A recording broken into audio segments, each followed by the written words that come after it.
Are we live? Oh, I hate that. Hi, Oh, Jeopardy. made it. Right, and I think we're live. Are we live? Excellent. Good evening, everyone, and welcome to this evening's version of the AgriLeader Circle. We're live from the Halton Farms Milk Shack, so thank you very much. We'll hear a bit more about that in a bit. But tonight we're going to be talking about some representing and educating gone blank. Can't get out of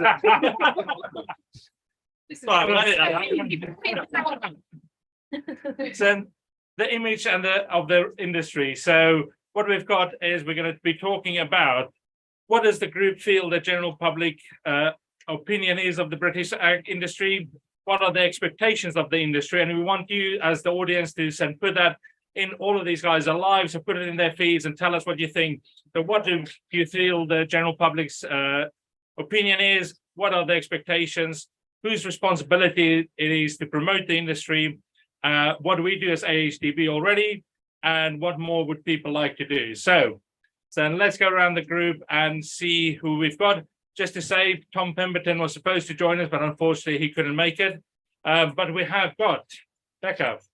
Hi guys, I'm Rebecca. I'm a sheep and arable farmer, and we're based up here in Yorkshire. Hello everyone, I'm Lisa. I work at AHDB and I do a lot of the work for Reputation in the media team. I'm Olly Harrison, an arable farmer from about 45 minutes away from here. I will just say though, for everyone, we're all streaming on different devices, but if you go to either my YouTube or the AHDB's YouTube, you'll see it from a better camera over there where it fits everybody in. Cool. I'm Izak, and I'll try and remember what I'm saying. I'm Karen Halton, and I'm from Halton Farms, and I'm a dairy farmer. And I'm Charlie Beaty. I'm a beef, sheep and arable farmer from Warwickshire.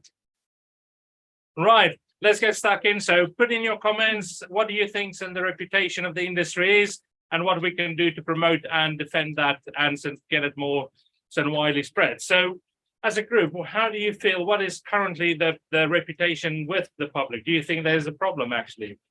I think there's a growing problem. Sorry, I'm going to jump in there first. I think because people are thinking more about where their food comes from and that environmental impact they have, because it's being promoted by our government and companies and everything like that, to think about your carbon footprint and the choices you make. I think there is, that there is a growing or a stronger opinion now of farmers, and some places that's good, but I think it's increasingly getting worse. I'd say that the opinion, a bad opinion, is growing of us, and I don't want to say it's all bad, but I think there is a stronger opinion overall. Rebecca, what do you think? I think it's a really interesting one, and I don't disagree that there are some growing negative opinions. I think sometimes the negative voices or minority voices can shout the loudest. One thing I would say though is actually I think it's really interesting. Sometimes I'll go somewhere and obviously you'll be in our wellies or you're in your boots or you look a bit like you have been out working on a farm. It'll be really interesting because it becomes a talking point. Oh, are you into horses then? And I had it the other day. I went to pick up something from a shop in town. Oh, do you work with horses? And I said, no, I'm a farmer. It started a massive conversation. The first thing this man said to me was, oh, you must work hard then. I know you've been busy. And I thought, what a really positive comment. He thinks, it was maybe just throwaway, but I felt really humbled. It made me feel like he was respecting the work that we're doing. And lots of us have busy jobs. But yeah, I was over the moon when he said that. And he understood the time of year was a busy time of year. Karen, you get a lot of people coming into the milk shack, getting the milk and the ice cream. What's your feeling when people come here? Well, I'm probably coming from more of a positive place, because of the situation I'm in. So when I'm seeing people, I'm seeing the people that are coming to me for a reason to buy my produce.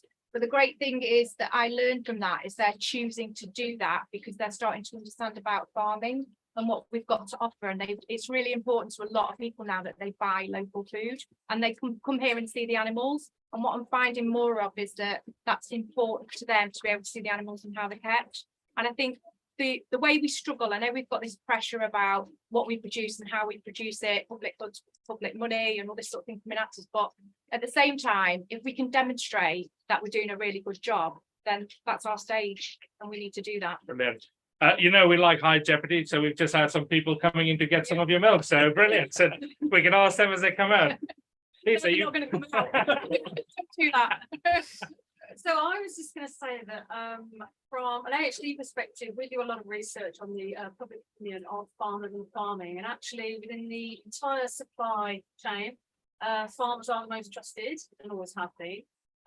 Consumers are very caring about what you do and very sort of appreciative. And I would say that whilst the attention is being drawn to the environmental impact of our food and how it's produced and where it comes from, I think people are now in a different position where they can almost start to choose where their food comes from. It's not just about going to the supermarket anymore. You can come to places like this and actually see how your milk is produced. And I think people who are in those fortunate positions do want to do that. And of course, for everything in the world now, because it's so open, with things like social media, with things like Google, there's just so much information out there. And I think if there's a remote slight bit of interest of where your food comes from and farming, they go to it. Yeah. Tell us on the comments what you think. Sorry. If we're the most trusted and we're being told that there's a high opinion of farmers, the most trusted in the supply chain, why are many farmers still struggling to break even, let alone make a profit? So for most consumers, they don't want to think about how the food gets to the supermarket, i.e. the process of what you get paid, or you know, to understand that it's animals have looked after and the environment is looked after. They want to just assume that that's taken care of, and they don't have to think about that at their point of purchase. They want to think about what's convenient for them, what works for them, and how much it costs. And that's the same for environmental impact and welfare. And that's probably where the disconnection is. I guess they don't feel they have the power for it. It was in the news recently that milk has come down in price. So they cut retail prices of milk. And it's fascinating because whilst that appears to be a good story in the media, we sit here as people who understand what it is to produce milk. And you know, why are we cutting milk prices if they can remain where they are? Because that could then filter down to dairy farmers. Why also is milk cheaper than water? That's got a shelf life of what, 3 years? It's absolutely because they're a price maker. So how do we change that? How do we make that reconnect with farmers? What's your thoughts on that? Oh, sorry, I wasn't. She's reading the camera. Well, a lot of it is that's about education. It's used as a loss leader, our product, isn't it? Our product, the problem is with milk is it's used to get people into the supermarkets. And if like there is a very well-known supermarket this week that's put out there that they've dropped their milk by 5p, but they've not dropped to the price to the farmer, which is an absolute lie, because the milk price has dropped to the farmer and they've dropped it in the shop. But they're hoping obviously that they're going to get footfall. But and how many people go, I'm not buying milk because I can't afford it? But how do we as an industry, both us as a levy body, but also you as farmers, how do we change that? So consumer, because the reality is until the consumers start asking for that and being much clearer about it. So how do we make that connection I stronger? don't think the consumers think it's their responsibility. No, but if we can connect with them, do you think? Absolutely. Yeah. That's telling our story. Like Yeah. we do beef and lamb boxes. So similarly to you with the milk shack, I do get the positive sides of things when people come to us for our produce. But again, you kind of almost preaching to the choir there because they're already converted.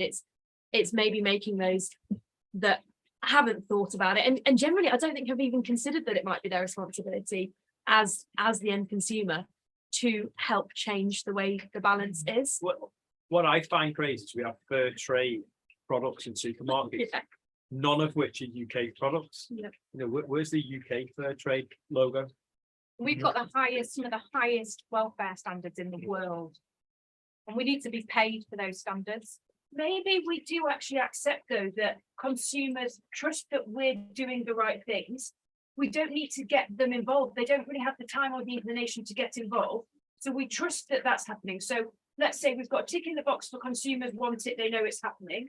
We know we're doing it on farms. So maybe we need to look to the other people. Supermarkets are a massive, massive power in the supply chain. And basically, if sharking farmers left, right and centre, I've been to some talks and things where people have said, well, we all need to go back to buying local and whatever. And I simply come back and say, you can do that with meat boxes to some extent, with milk to some extent, but I can't go and sell even a kilo of wheat locally to, you know, to my neighbours. And so we've got too much food to move for this idyllic, or we'll all just sell to our villages. It needs to be illegal for supermarkets to buy things below the cost of production, because that's what they're doing at the moment with eggs. They've got egg contracts that are below the cost of production, buying the eggs because they've got to supply to the. But ultimately, it's, you know, the customer's always right, that's saying. So how do we as farmers connect with the consumers so that they do start changing? How does that, you know, we've had That's not what we're doing tonight. That's what we do. Yeah. Another active thing for us is we do lots of school tours. So we have the clubs, the scouts, the beavers, in the evenings come round. We have schools, we have WIs. If we can get those people on farm, we're doing Open Farm Sunday on the 25th of June. So if we can actually get those people here, who are people from in the towns locally, who are going to come here because it's a free day out, and they think they're going to go on a farm and pet some calves, but once they're here, we've then got to sell them that message. We do the same with WI, and I always find that the WI and the scouts and the Cubs, massive one. The WI, that's, you know, they're coming out on a free trip out, and it is such an easy way to kind of show them what we're doing and hit maybe a target audience that we wouldn't necessarily hit. Yeah, strongly agree with that. And for us School as visits well. and everything. Sorry, It's getting them to taste the product. The product do taste so much better absolutely. and different. Yeah, And it's also, they get here then and we'll give the product away to get them to taste it. And once they taste it, they're like, oh my God, there's nothing like the milk in the Yeah. supermarket. It's loads nicer. I think I completely agree about educating and connecting people to what actually goes on farms and not hiding it behind smoke and mirrors. But ultimately, when they get into the supermarket or wherever they buy their food from, a lot of people will see that it's British, some of them, and trust that, but they'll still go for the cheapest possible versions that they can. And we're here as farmers saying we need more money for our products, therefore the food price needs to go up. We've then got consumers saying we can't pay any more for food. So we're always going to hit a barrier.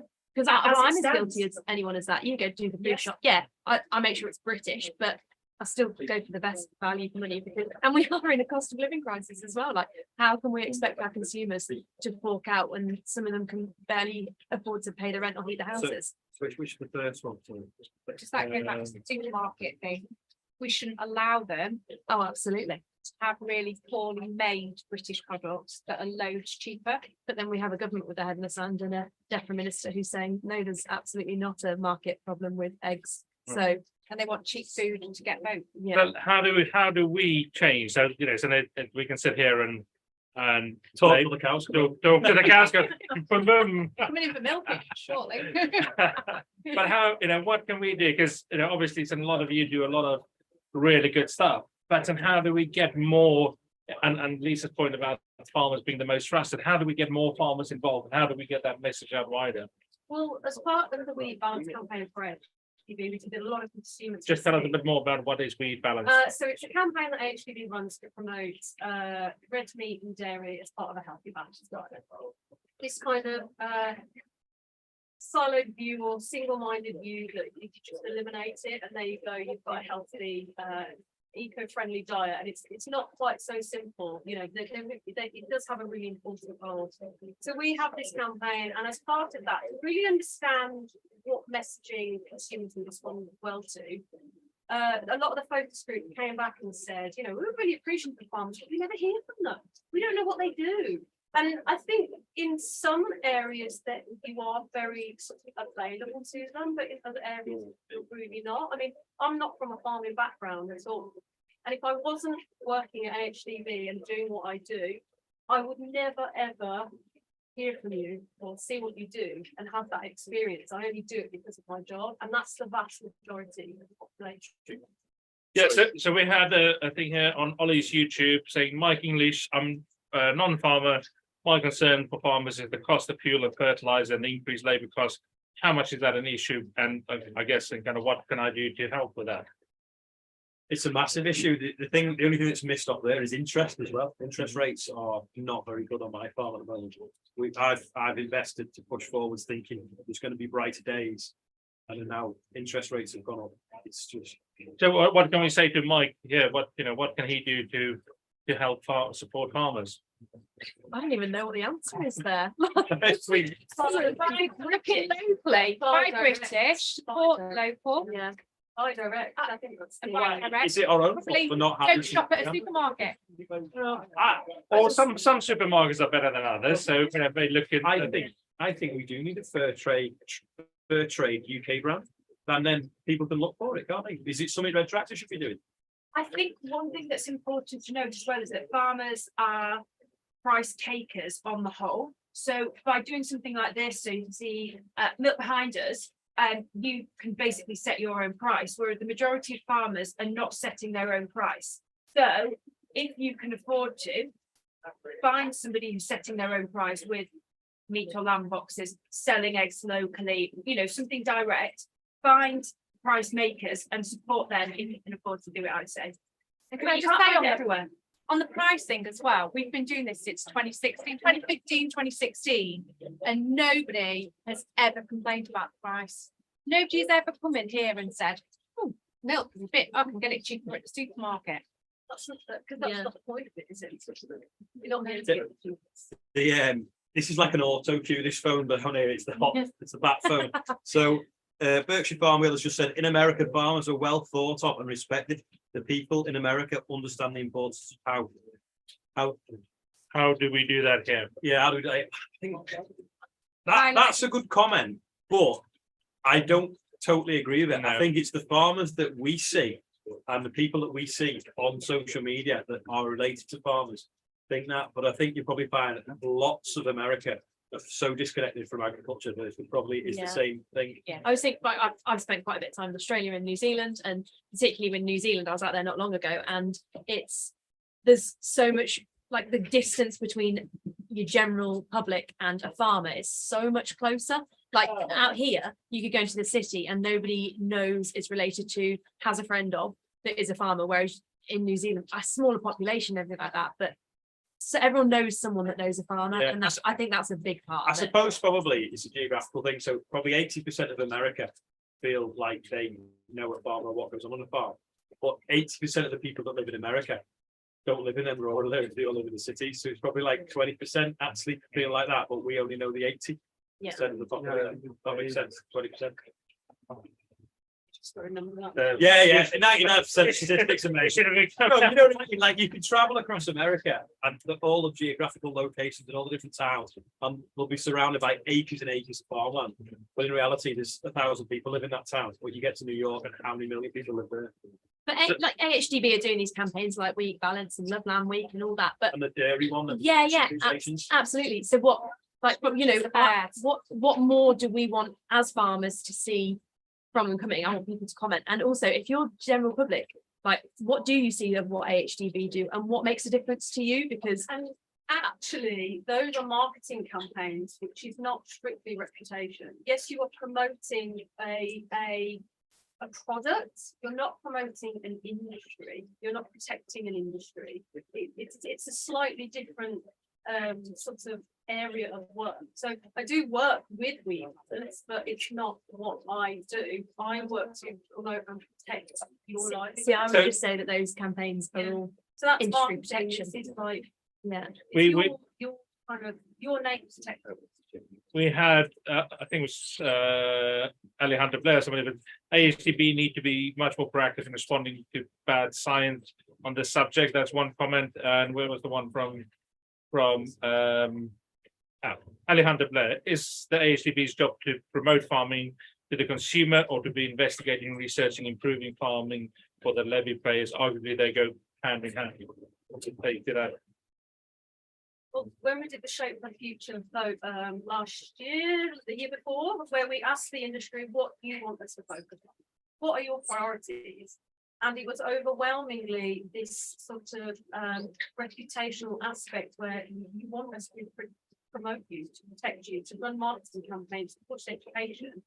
the sort of technical element that Ali refers to there is kind of further down. It's kind of like leave us to do the farming, go out and give us a good name. I think that's a really good point though, because as farmers, we like, all right, the ones that do social media are all right at it, but we're not, we've not got marketing degrees. We're not good at marketing our own produce because as a rule, we generally don't have to do it. So I'd say we're probably not very good at marketing our industry as well. You know, that exceptions to the rule, but as a whole, I would say that the industry isn't good at marketing itself. So, and I think Lisa, and you'll come in on this, but Weed Balance, this Department for Scrumptious Affairs, all of those things were much more targeted at, you know, the demographic that are waivers, or, you know, so as farmers, you might not necessarily see those campaigns because we put them on tube, you know, stations and in the metro and things like that. So that is very targeted campaigns. Yeah, so the We Balance campaign is targeted at waivers for people who are unsure about whether to include meat and dairy in their diet, or they're thinking about reducing. And it's just to kind of hit home those messages as it does. You don't need to eliminate it. There doesn't need to be that blanket approach. Keep it in your diet. It has a really important role both environmentally and for health and human health. And it does work. I mean, the results that come back do show us that those people who are exposed to it, who may have had those sort of doubtful thoughts, go, oh, actually, yeah, I'll stick with my beef spag bowl tonight instead of my corn. And it's just tapping into those seeds of doubt. A massive thing for me with it all with the AHDB as well, I want you to be fighting the misinformation, because you know, when I'm awake at 3 a.m. and my head's spinning and I've got all these fantastic ideas of what I'm going to do today on social media, and I'm going to go out and I'm going to do this and I'm going to, you know, solve all these problems. You know, by the time I hit the calf pens at 4:30 and I've got a set of twins and 3 cows have calved, you know, and then the day goes on by 8 o'clock at night, I'm just like, I haven't got that inspiration anymore. So, and then also there's so many things that when we go back on social media and start to kind of correct things, it's like in the back of your mind, you're always like, oh no, is that really true? Oh no. And you almost want somebody to say, yeah, you're okay, you can say that. You're okay. So I was just going to say, we do have an email called the ad check. So adcheck@ahdb.org.uk. And you can pretty much throw anything into that email and say, is this right? It might be something that you've seen. It might be something that you think might be right and you want to talk about it in a school. And we'll check it and we'll come back to you and tell you if it's right. Presumably not just farmers can email that. Yeah. Consumer, if they think that sounds dodgy, like the flora thing at the moment. It's on some really dubious data. We've had lots of comments here on Charlie's Instagram about some of that. So yeah, there's obviously. But we need your eyes and ears because each other is exposed to this because of how algorithms work on social and what you're exposed to.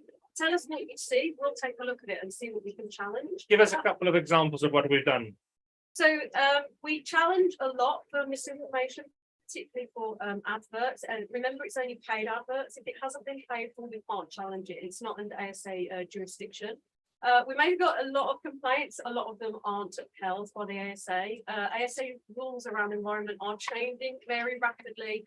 So we're learning as that's happening. But some of the big ones that we've managed to successfully contest is Meatless Farm, Oatly. There's some big ones we've been able to argue against, and so what you're saying is just actually not correct. So if they've paid to promote a tweet or paid to promote someone on social media, you can challenge it. Yeah. But if they haven't paid, you can't.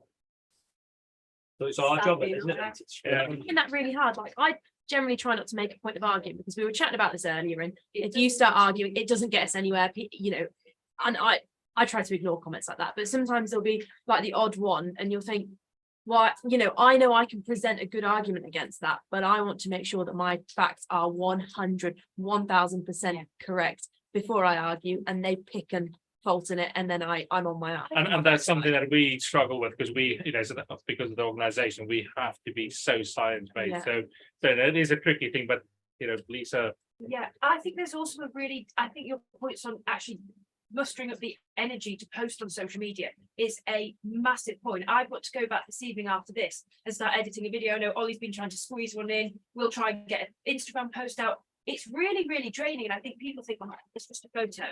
There's way more to it. And actually there should be way more to it, because we are under scrutiny. If you're following his building, everything has to be exactly right. But I think one thing as farmers we do have to do is make sure the stuff that we're posting, yes, it's factually correct, but it's understandable, and knowing your audience, because we can say stuff on our Instagram because we're just doing a job really quickly. Oh, I'm just doing this, blah, blah, X, Y, Z. Well, somebody watching it who hasn't been on a farm, it speaks as though it's in complete riddles and they don't understand it. So actually, to some extent, if we're trying to connect with the public, that story or that post was a waste of time. And I completely agree that you try and word posts and stories and whatever, and it's a tiring thing to do. And no wonder not every farmer is going to have the time or information. But just to encourage on that, so we had Mike English who said earlier he's not a farmer. For me, the best marketing tool for farming has been Olly blogs, not for Olly to get too, something there. But yes, it does show that the things that all of you do, and wherever you are out there, and the things that you do and put on social media, it does help educate people, and people are interested in it. So Putting a personal face to anything is always so impactful. So what you said earlier, Charlie, I don't think I'm very good at marketing myself or my industry, and I would absolutely disagree. But I'd say it's one of the most powerful things you can do as individuals. I think with that I more meant like agriculture, like farmers in general, not necessarily the ones that do put the time and effort into social media and whatnot. I guess because, but I definitely find the success of anything that I put on social media is always way higher if it's something more personal. If you put a face to it and a person to that. I noticed that very early on the TikTok. You could put like whatever was trending on, and it either flop or fail. It's fly or flop. But everything I put on with my face and explaining something was consistently really good. Yeah. So TikTok, people think it's for kids. It's when I'm explaining something. But no one wants to hear the noise behind the camera. Like these cameras are pointing at us, they're not pointing that way. They want to feel like someone's talking to them. You'll go listen to the radio. we're talking about putting good stories out there, good personal stories. Just tell your story. And a rant's really good. Make sure you've got the facts right, and a good rant. And put a bit of comedy in there as well. The rants go down well. Oh, like That's how Ollie's got famous. It's ranting on Twitter. 1,000% better. Yeah, I've got the hat then. Olly's hat. Yeah, but then I get really worried if I rant, because you say things in the heat of the moment and then you're like, oh, that I might think be I always think it sounds like a stuck record. But don't forget, you can edit it. So if you have some, you can take it out. okay. Yeah. So it's not a live rant then. No. You can get rants in now if you want. Controlled rant. It's controlled rant. But you've got the passion then. If it's a rant about something that you're not happy with, or you think something should change, then you get the passion. And I think that's something that as farmers we don't always we don't realise just how genuine we come across when we're passionate. And I know loads of times I've spoken to people, or people come here and I speak to them, or I go and speak at something, and people say they can see, and I'm just talking, I think, but they can see how passionate I am. And I think as farmers, that's what we are, because to do what we do and get up when we get up and work in the weathers we work, we've got to have passion, haven't we, to do it. Farmers get up early. I suppose it's that balance between ranting and moaning, though. Yeah. Like, I think there's got to be. If they had to do your job, it'd take £10 for a bottle of milk. I would. But so we had David Mottram here saying, so we need, and I'm not going to mention him again because otherwise, but we need Clarkson and you guys to lobby government. So so how do we get that voices and all of your voices and the people said on the other side? So how to get those voices more heard in government, in whatever bodies and local authorities more heard? Maybe we take the same approach to protesting as France and Denmark and that. No, well, so the world's changed a lot in the last sort of 5 years, even more so in the last 10. If something's topical and you can get it to trend on social media, the MPs listen to that then, and the newsreels talk on it. The papers print it, and the MPs need to listen because you've got the voters watching you. I was going to say, strike up a relationship with your local MP. I think that makes sense. But nothing strikes a local better than the knowing that people are following you. A local celebrity. No, I don't mean that. I just mean to them, it's all about that they want votes, don't they, to win this election? And if they've got someone that people are listening to, that we call it influential, then they want to be your mate. So MPs want to come out to farms, But also maybe It's never something used to. with local journalists, strike up that conversation. Yeah, yeah. If you're available, they're always after stories. So how do then do a bit more of that, whether it's local or so wherever we can get that in with public facing media. But Magazines. it's so photogenic farming. They always want to be out, an office. We're going to talk about your face again. I mean, I'm going now. You did feel the pressure earlier when you saw us. I think as well, on a policy landscape, there's a lot happening for agriculture, and that there'll be a lot coming for food labelling consumers that will impact you as an industry. So there will be consultations. They happen all the time. They're open for you to respond to. So when they talk about environmental labelling, go on there, put your views on it.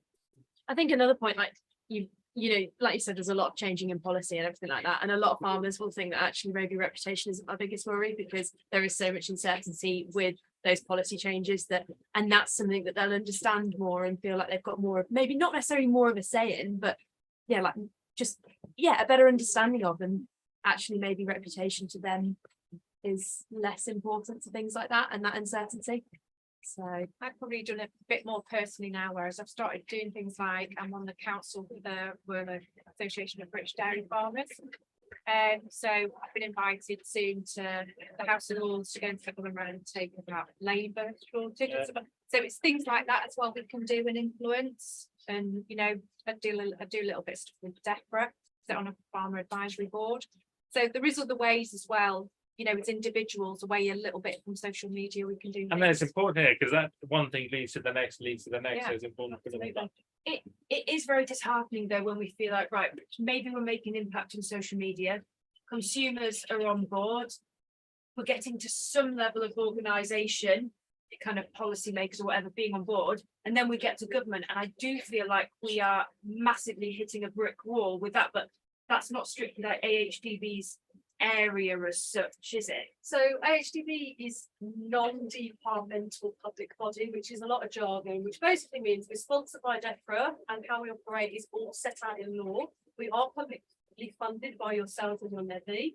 So our role is to ensure that the government is informed on all scientific databases when they're making decisions about things. So we quite often go into government and we sit and we give evidence so that they can make informed decisions when they're putting policy in place. We can't lobby, which means we can't push for change in legislation. We just have to demonstrate the evidence for perhaps why it would be changed or should it be changed. It's the job of the NFU. The NFU are the lobbying organisation. They're the ones that bash on the door and say this is what you need to do. So no, we're not lobbyists. So how closely are you able to work with the NFU to kind of? So we have a really push good those relationship facts? so that they are fully informed by what the evidence is, and perhaps some of these influential sort of factors at play, so that they can go in as fully informed as we are. But they're obviously able to say things that we wouldn't be able to. And criticise government, we can't. Because I think that's a massive misunderstanding from a lot of farmers is what AHDB are and aren't allowed to do, and what's the job of AHDB or what's the job of other levy, other we're lobbying bodies. commercially, politically neutral. We're not on any side of any government. We whatever says goes policy wise. So I think some big part of that is to stay reputable as an organisation. You need to provide the facts, you need to provide the science. So we play with it and we try and push the boundaries as much, but we need to be science based. So that's we provide the ammunition and somebody else's job to fire the bullets is kind of their way of saying that. We had a really good. This is Rebecca's Instagram from Darvelpool. Back on the previous point, it's the personalization, enabling the public to actually see who's producing their goods and showing that you are real people, great job, folks. So, nice. You can see supermarkets doing that though, because a lot of their advertising is just massive pictures with an actual real life farmer and not a model farmer who's just been roped in. They are wearing the work clothes they wear every day and they are authentic, which it does help, or I hope it helps. So yeah, if they're doing it, Stroking the cow. Another one here, it's from Sue G on my YouTube. She'd never heard of AHDB before watching my videos. More So I'm not If you- surprised. I don't know. So can you, if you're still Surely watching not. Sue, can you tell us?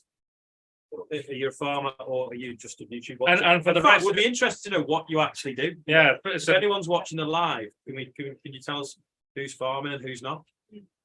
See the thing, there's a lot of farmers as well. There'll be farmers out there who think because we pay a levy, we pay AHDB this money. Surely it's up to them to go out and lobby on our behalf or change things for us because we're paying you. So it's good if we can clear that up. Like, It's not why we were formed. yeah. And so, oh, I was just going to say, there's loads of AHDB resources as well, which you wouldn't know unless we go looking for them, and we've had that discussion before we loads. started. Yeah. I would say on other streams as well. There are a lot of resources which I just don't think we're aware of. And so when you start to utilize them, go to some of the conferences, forums, AgriLeader forum is a prime example. If you go to some of those events, your levy starts to make a bit more sense. And it's not, I went to actually an interesting talk, and I'm not selling the AHDB here. You're But doing great. yeah, I'll go back again next time. I'll come back. The chap who was talking said you probably all view your AHDB levy as a tax, and by the end of it, a lot of people were seeing actually, well, maybe it is more of an investment. And I thought he portrayed it really well. Maybe what export markets, for example, the AHDB helps open up. Therefore, that's potentially improving our price, or markets for offal, which obviously isn't a big thing over here. And I think once you start to delve into organisations like the AHDB, it becomes a lot more obvious. Yeah, it's a bit like we moan at the public don't understand where the food come from, but equally there's farmers out there that don't understand where the AHDB levy goes. There's a lot of farmers who don't realise they pay a levy. There's a lot of farmers. They don't know what that is on the bottom of the lamp. My husband knows. And that's because of the way it's collected. I mean, we don't know who most of our levy payers are because we just get the money from a lot of the time the processing from the abattoirs, so at the end. Cereals is slightly different. But that's what a big challenge was for Shape the Future. We wanted all these people to come and vote and put their priorities forward. But there was no way of us writing to you and saying to you, hey, you know, you pay this levy, come and tell us what you want to spend it on. so if you're listening, so make That's sure you why get we're in doing contact, this make sure you live, get, yeah, then if you're listening, get in contact, make sure you get levy, you know, what these guys are talking about. So just a quick one with the Shape the Future survey then, what did you guys think of how it was laid out and how it was as a survey? Because I found it quite not inaccessible, but Okay. quite like, it was very heavy. I'm just I going to think- kick off. I didn't even know it was a thing. Didn't do it. Yeah, Didn't get him. So Didn't get involved. I think, so, you know, we fully accept, it was our first time. We could have done it better with anything Yeah. that you do for a first time, so, you know, we'll take some lessons away from Yeah, it, yeah. so. But it is, we need to hear these things, we need to hear your voices, challenge us, tell us what we can do Anybody better. else's words or questions? it was more how kind of how heavy it was, because you kind of got so far into answering it, and then I think a lot of people would have got a certain distance and just been like, oh, I cannot Quite stomach this. questions as It well. really wordy, yeah. Okay, Just needs to well, be like yes or no, or like there were a lot of scale things and voting and that kind of thing, but it was really wordy, and I think a lot would have just looked and gone, yeah, no, I've got better things to do with my time. Just getting back to, so we'll take that on board and take it back, Thanks. so Wouldn't I it think. brilliant for the questions?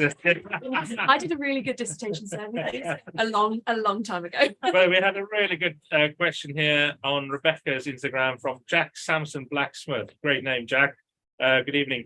Can balanced diets and nutrition be a tool that is better taught by tackling obesity and poor nutrition? Be tackling by showing farm to plate process and where good food comes from? I don't know if I'm getting the tone of the question right, but I do think we have a massive disconnect of how to cook food and how to make, for example, cuts of meat go a long way. People think that the butcher's expensive. Well, it is expensive if you go in there once a year for a treat and you buy your turkey at Christmas from the butchers, because obviously it's a one-off, it's a big deal. But go into your butchers, have a conversation with the butcher, find out what a cheaper cut of meat is at that time, because it does fluctuate, and ask the butcher for advice on how to cook it. And I guarantee it'll go further than you think. We live off leftovers, and our food bill is actually quite a low cost food bill. I'd say we eat relatively quite a lot of food in our household, as a lot of farming households do. Drinks a lot as well. Here, Ollie. That. But I definitely think there's a disconnect. Food, well, it wouldn't have been food technology back in the day. Home economics pretty much verging on compulsory back in the day. And so I think, yeah, we do need to reskill children when they're coming up in basics of cooking. And we're later on the year, I think the September one, we'll look at going into a classroom, talking to teachers and support the circle. So watch out for that one. But I do think a lot, we were talking about it earlier, people are more interested in where their food come from, and I think there is a niche for this and healthy, fresh cooked food. There are people going back to that is something we can tap into and promote as an industry. Well, people want quickness, don't they? They want speed. They get in from work, they're tired. But the amount of TikTok accounts I see, and I must have got onto the food algorithm, of quick, easy 5-minute, half an hour, 20-minute dinners. You can use British produce for those, whether you're vegetarian, vegan, meat eating every single meal. That produce can be British, local, in season, and you can still get a quick dinner from it. It doesn't have to be a ready meal. It doesn't have to be processed. It doesn't have to be imported. You can do it all. It's changing the mindset, isn't it? We've got it, and it's almost like we're coming full circle now. I think so, yeah. It's something I know we've talked about it before, and it's a massive bugbear of mine, like you say, that food production and that isn't compulsory in curriculum, because it's not a luxury, it's a necessity, and it blows my mind that it's not compulsory to learn about. But what's AHDB's ability to kind of sway that, and if you're working with DEFRA and the government and push that the inclusion of that more in schools and education, because I think that's really important. That's where we start with children. So I'll only touch on it loosely, because we're doing the education event in September, but we are official partners with the British Nutrition Foundation, and we run the Food and Fact of Life education program, which is a completely free resource that goes into every level of school, so right from year age 4 to 18, and it teaches nutrition, food preparation skills, menu planning, cooking skills, and since we've come on board, which was about 4 or 5 years ago, I think, we have expanded that now into environmental impact of food, health, and sort of the health of nature. So we do it, and we've got a really good partner. What's the uptake of it like? It's huge. I mean, particularly for during COVID and home learning, the uptake on resources and free downloads was absolutely massive. So is that for people to do at home, or is it school based? No, it's just all educators, but because of COVID and home learning, it's sort of everyone went on the internet and went, I need free resources. I see, I've never even heard of it again. Yeah, it's another one. So just at the start of the year, we did 4 education events, Scotland, Wales, England and Ireland, and there were teachers in the room, and we got real farmers. They stood on the stage and they said, I'm a farmer, this is what I do. And the reaction and the feedback from the farmer teachers was phenomenal. Absolutely phenomenal. It was amazing to listen to a farmer and understand what they do. I can take that back to my kids in school, because like you say, because they're not connected to farmers themselves, it's really difficult for them to teach it because they don't have that personal experience. So yeah, we do it. And I can't remember how many hundreds of teachers at these 4 different conferences. And we train them, thousands online we train in just this information, so they can go back and look at what they've got. So you need to publicize this more, you need to promote yourselves We need better. to Like farmers, you do this, because I No, don't you know don't. about this. And that Alright. that would make me feel so much more positively about AHDB, knowing that you guys are doing that. So a couple of people have Lovely. replied to different Instagram accounts to say that they're not farmers and be just interested in learning where the food comes from. What's this one?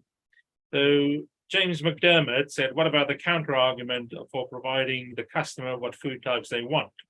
Helping educate farmers to produce processed products that the consumer are used to. James is one of my best mates from uni. You have So, an answer for James? right. I saw that. It's on Ollie's and not on mine. Yeah, but that's James. again, if anyone is watching, if you watch it on the AHDB or mine, it's off that camera, not the phones. So what's your counter argument to James? Can you reread the question? Charlie's so James is basically saying, so do we as farmers have a job of providing more what people want, rather than saying we produce this, you got to buy it at a better price? No, because we know what we're good at. So we know what we're good at producing. We know what we're It depends what if you're on more about a marketing front, then yes, but if you're on about more about physically what we make and what we produce, we'll know because we all know what And is that the our plants are process? suited Yeah, I towards and- think you do give us the data of what's needed and what's not. Like, I remember being at an AHDB thing and they were like, oh, you know, demand for barley's going up at the moment. You know, so that, I know that's I grow commodities, but you know, yeah. surely the beef and lamb will know what sorts of lamb people are wanting. I know you can't. That's grow legs of lamb. So something else that we do But is that you could prepare it for people and sell it in the box. So what I was going to say is when we, so when you ask people what do you look for when you buy something, they quite often say, yeah, I look for British. I want to buy British and high welfare and environmentally friendly. And then when they get to the till, they go, oh, actually, I'm going to buy that one because it's cheapest. And they've shown that British, to buy British versus the cheapest, no matter where it's from, there's about a 10% margin. That's about as much as they're willing to pay for the additional to buy British. And I think it's really difficult because whilst you want consumers to support you, a lot of people are in the situation where they literally buy what they can afford or what works for they're them. comfortable with, maybe if it's Well, cuts of meat. Yeah, so I always think that one thing, sorry, we do it with our meat boxes, we use the recipe cards and everything like that, and I think that's a really good way to promote those lesser used That's- cuts. is that the midweek meals? Yeah, we Yeah, use all of short them. card, yeah. I've got so many of them in that's boxes the at big- home. Sorry, But that's it the makes biggest- people, they look at that picture and go, oh, actually that looks pretty good, and it's a basic enough recipe that, oh, maybe I'll have a go at doing that, and I think that's a really, really good way of doing it. It's That's actually a leading reason why people don't buy beef and lamb. They don't know what to do. with it. Yeah, not surprised. It's not because of things they read in the press or because maybe it's a little bit too expensive. They look at these cuts that need a little bit more attention, a little bit more cooking ability, and they go, I don't know, I'll go for chicken, I'll go for So midweek meals, the recipe cards, get it on there. We always get so many comments on the recipe cards in the meat boxes. What you're talking about the price of things and the 10%, you've got to question, no, how has someone been able to produce something miles away and put it on the shelf? What are they skimping on? And that's the other reason, like, you know, you should think about that. So, Bostock, thanks for broadcasting, Karen and Tom. Really thought-provoking. Is it being recorded? Yes, it'll be on the AHDB YouTube, so you can go and find it there and share it, you know, and tell everybody, tell all of your friends. So, you know, them, Bostock. Yeah, I do. Thank you. Excellent. Right. What have we missed? Going Do that back on to the big the- screen, don't we? That is the next thing, is it on the big screen. What have we got? So back to whose responsibility it is. So, you know, a lot of, you know, farmers want us as the levy body to pay to you know, promote it, but who else? So we've talked a bit about it. If you send, you know, as a farmer, if you know, where does that responsibility lie, or where does that balance lie? Well, we definitely have responsibility. We have to take responsibility to make sure that if somebody walked onto your farm because they got lost, or if they're following a footpath, or if they are actually coming for a nosy to try and catch you out, we have a responsibility to make sure that everything is absolutely to the letter of the regulation. And I would actually say probably better. A lot of people are doing it better. So let's be proud of that and let's be open about that. And even simple things like on lots of farms, just like humans, some animals, some humans are being treated. They might be on antibiotics. They might look lame. They might look poorly. Well, if you've got a poorly pen, maybe have a whiteboard and, you know, X, Y, and Z treatment. So if somebody does find themselves in their shed thinking, oh, that pen looks absolutely awful because you've got 2 lame sheep in there. Well, actually, you can see that they've had this jab on vet's advice, vet called X, Y, and Z days. And then we're really accountable. We can be accountable, but all our records are inside on some scrap of paper or on a laptop. Let's make them, you know, you don't need to tell them the letter of that had 0.2 mil of whatever at this point. But let's make it so if somebody stumbles onto our farms, it's really obvious that we're doing all the right things. We can take responsibility. So you get a lot of Hospital ward. Yeah. So the maternity ward and things like that. So you've done a lot of that, Karen. So tell us. Yeah, a we bit do about loads of that. And I think people, if you can explain to people what you're doing and why you're doing it, that's what they want to know. So we have thing there, like Izak says, called the maternity unit. So when a cow is calved, she will go into that unit. And anybody, as you can see here now, coming up here, they can see the calf pen, they can see the cows, they can see the maternity. But then again, now and again, there'll be a sick cow in there. So there might be a cow who's under the weather, who's got E. coli, but she'll be in there, she'll be being treated, there'll be some water with her, there'll be food with her. People will come up to there and say, oh, what's going on with this cow? When you start to have that conversation, they'll be like, oh, right, so that's a bit like me when I've had a baby, and and we'll start to open that conversation. The other thing is as well is lame cows is a big thing in our industry. But I always say to people, if you sat in the Trafford Centre and watched 1,000 people go by, how many % of those people are going to be lame? Well, I'll tell you, there's a far lesser percentage on my farm of lame cows. But again, we need to talk about that. We had a cow with shackles on a while ago, and she'd calved and her ligaments had gone a bit weak. So we put some shackles on her, and a lady was at the gate with her children. And she actually rang me the next day and said, oh, we were really upset. We saw this cow and she got these chains. And, when I started to tell her why, and if I hadn't have put them on, she would have slipped and done the splits. And then, you have to put them down. And she was like, oh, wow. Oh, my God, thank you so much. That's fantastic.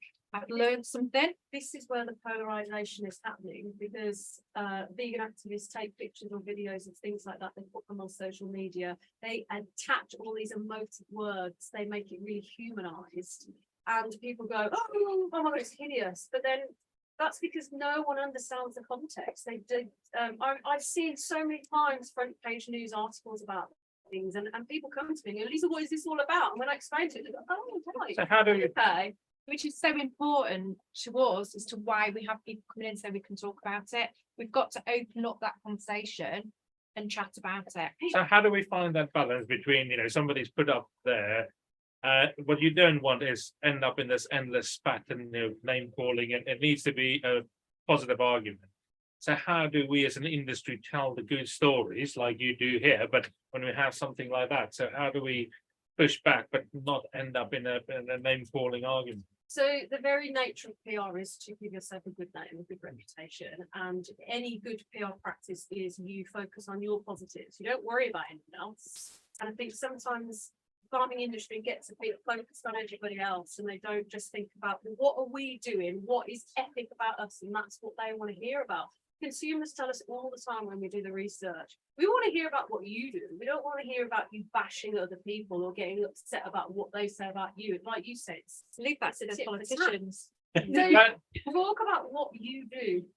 That's good and that's amazing. And that room for improvement, like you said, when you explain to people, it may not be perfect, but that improvement, people go, yeah, okay, you've got it, fine. Sound. I think that sounds like quite a lot. Like, again, it's fine for us that are all actively doing the social media stuff, but it sounds like quite a lot of work for just your general Joe Blogs farmer to think, well, I'm doing my job and I'm doing a great job of it, but now I have to explain to the Joe public why I'm doing every thing, like putting shackles on and etc. etc. It sounds like I know a lot of people will watch this and go, well, no, I haven't got time. I'm a one-man band, I haven't got time to do that. So, like, but I think it's every little bit. You don't have to spend the hours, and editing videos or whatever, but it's every little opportunity, you have to take a little bit of time, but it's just having that mindset change of, when I have somebody on the farm on a footpath or whatever, I can spend that 2, 3, 5 minutes having that chat rather, doesn't have to. And I think that is a mindset change that we need in the industry. Yeah, completely agree. I was going to say, I think that's just as important because we're sitting here from this, oh yeah, well, it's all right for you because you do have followers on Instagram or YouTube, or you have been able to invest in this amazing thing and you are able to have people on the farm. And I say people will be sitting at home thinking, I can't do that. But it's even as simple as if you go into a village shop or into the pub, or the time that you speak to somebody on the phone who is a friend and they're not farming, because it all multiplies. They'll go and tell their friends, oh yeah, but I was actually speaking to this farmer. And that thing in the news, well, he said it doesn't even happen on his farm. And they're like, we need to be as positive with people as we can, because they'll tell our story for us as well. Like, people can help us. We just need to not alienate them. Breaking that stereotype of a farmer being a old boy with a shotgun over his shoulder going, get off my land, and making us more approachable, I guess. Long questions on the auto queue. Which one do you want? The retractor one? So Where's it gone now? It does roll on. There's a question about so from Adrian Hutchins, Olly promotes the red tractor but doesn't feel it's pushed enough. in big stores. What's your thoughts on the red tractor? Can they do more? So how do we make that a much more powerful brand? They did do a TV advert, didn't they, last They've year? got one running at the moment, actually. The problem with Red Tractor is they don't want to what it's for, other than Yeah. farmers, that it's costing them money. Yeah, Where are we on the legislation of flags? Because we weren't allowed to put our own flag on while we're in the EU, were we? yeah, so the red tractor logo has the flag within it. Well, yeah, To demonstrate that it's from the UK.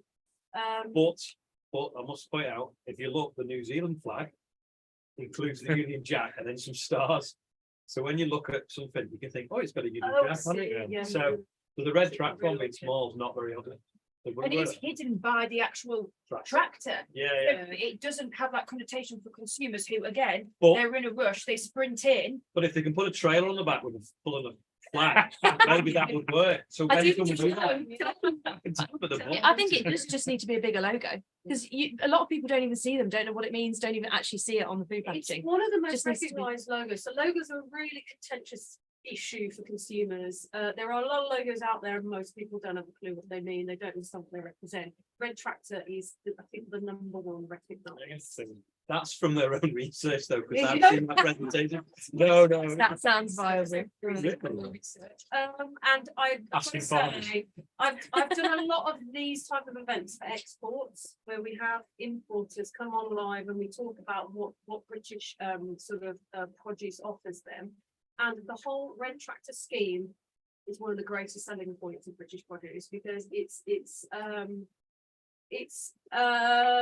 world leading. There's no other scheme like that in the world. It's sort of that covers the entire. That is only good if we are exporting though, isn't it? Otherwise, it's shackling us with undue expense. We're working on it.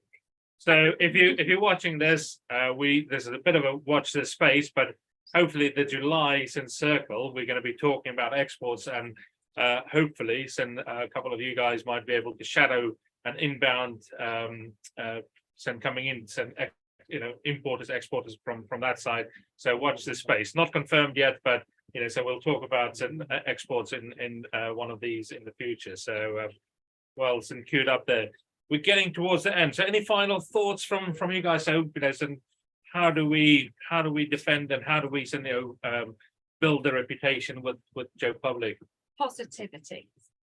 We've got to be positive what we do. We've got to be passionate. We've got to talk to people. We've got to open conversations. We kind of got to take opportunities. So for us, if we have opportunities to have people here and have conversations, then we take them every time. I think for the good of the industry, but for our own good as well, is that positivity. Yeah. And I'm going to echo that kind of, obviously we're doing things maybe a bit more public facing, and we want to keep doing that. But even if you're not doing something public facing, but you still comment something negative on my Instagram, don't bother. Let's all support farmers, because if people see farmers attacking farmers, we've got absolutely no hope with the public. So even if it's something that you disagree with, that you think they're doing on the farm, why don't you just send them a message, talk about it, ask them why they do it. Have they got a different soil type? Have they got different shed space, different labour availability? And have a conversation, learn, and don't put that negative comment on another farmer's social media. It's just not worth it. Which really is an interesting here on Halton Farms Instagram from Bigfield Baby, saying really interesting conversation. Thank you very much, everybody. Often find our best PR come from when we're crossing the cows over the road. People love to ask questions, and this is a great time to engage. So brilliant. I think quickly, positivity wise, as a farmer, one of the most rewarding things that we ever do is having the WI or the Cubs/Scouts out on farm into the lambing shed. It does wonders. I second that. You do know though, bad news travels faster than good news. So if you do need to get a message out, if you can cling it to some bad news. No, all seriously, like Right. the education that we did around spraying off footpaths, because we said, look what's damaging our crops. If we'd have just gone, oh, can people please stick to the footpaths? No one would have. Yeah. You've got to have something within it that's either controversial or bad, really. To spark a reaction and space. Yeah, but you can. But I think it's balancing it, isn't it? Yeah, it's not not bad. Like we were joking before about rants, but there's passion in there, and it's generally about something that's bad in the world, whether it's the price of milk or the price of eggs. But if you can tell the story within that, That's what gets you the reach. You're right, because if I email a journalist and go, look, I've got this great farm to talk about this, and whatever, and then something happens in the news, I go, look, now I've got this great farm to talk about this, they go, oh, okay, then yeah, we'll bring it. Yeah, that's exactly it. So in a minute, we'll just go around and remind everybody some of your social media accounts and all of that. But I think we've got some ice cream coming in. No. Well, we've got a glass of milk A glass of because when we do things around here, we always toast the cows and toast the industry. Well, I might No. be well. Yeah, so there we go, I ladies. think yeah, thank There we you. go. Is it warm? 'Cause I- Oh yes, it's spot on. Are you gonna? Can you just introduce that by man, please? Top 10 round. This is my husband, Tom. Well, he's actually. I'm the good looking one. Yeah, he's usually known as Karen Holton's husband. Hi, he's Tom Halton. There you go. Cheers. Cheers. Cheers to the cows. If anyone has missed any of this, it's available on. The AHDB YouTube. It'll be on mine as well. So Excellent. So let's go around. We'll start on that end. Rebecca, tell us who you are, all your socials and all of that. Rebecca Wilson 722 on Instagram. You can see I didn't set it up to actually get followers. And Becca Farms on YouTube. That's what started. Lisa Bray AHDB, if you want to send anything to us, just send to adcheck@ahdb.org.uk. I'm AgriContract on most platforms, but if you put in Olly Vlogs, that'll find it. And in about 10 minutes, we're going to go and have a look at the milking the cows with this milk from. And you'll see that in tomorrow video as well.